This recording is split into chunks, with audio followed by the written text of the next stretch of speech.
Welcome back. This is Mrs. Smith reading Indians of the Oaks by Melicent Lee.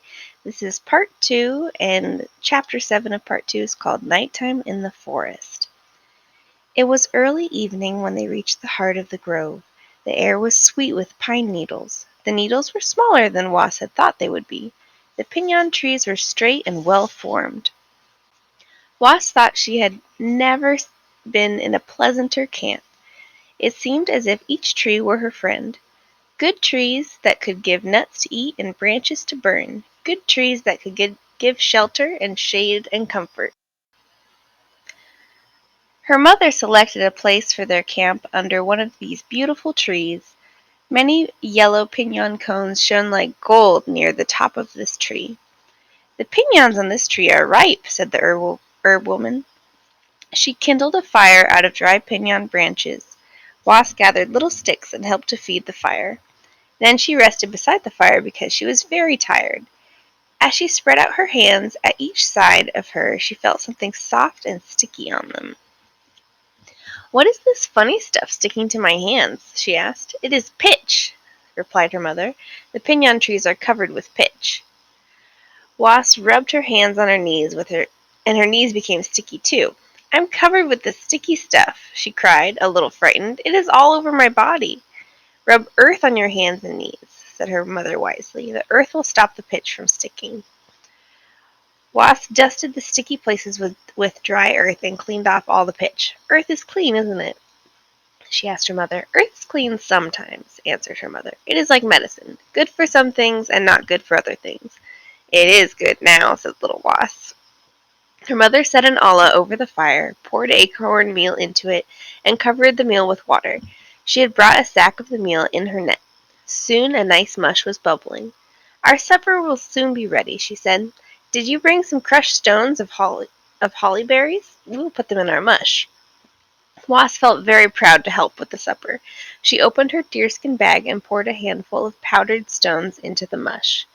"I like the mush spiced with hollyberry stones," said her mother, smacking her lips. "So do I," said Was. The mush bubbled and boiled. "Fix our bed for the night before it gets too dark," said the herb woman. Was looked about her. She had never seen a place like this before. The ground was covered with dry black cones that hurt very much when one lay on them. She looked over toward her mother to ask some questions, but her mother was busy. So Was took a long stick and scraped away the pine cones until the ground was clear. Then she gathered many soft, long grasses. She coiled these grasses into a cozy round bed. "We can snuggle together on this bed," she said. "Hun," said her mother, "the fire will keep us warm tonight. It is not very cold. Tomorrow the brother of the Yuma cousin will make a shelter over our heads." The acorn mush was ready. The herb woman dipped it out with an oak wood spoon into 2 clay bowls. "Be very careful with your bowl," she said to Was. "We've only brought 2. Was held the bowl very nicely. She didn't want to break it. If she broke her bowl, she would have to put her mush into a piece of pine bark until her mother made another bowl.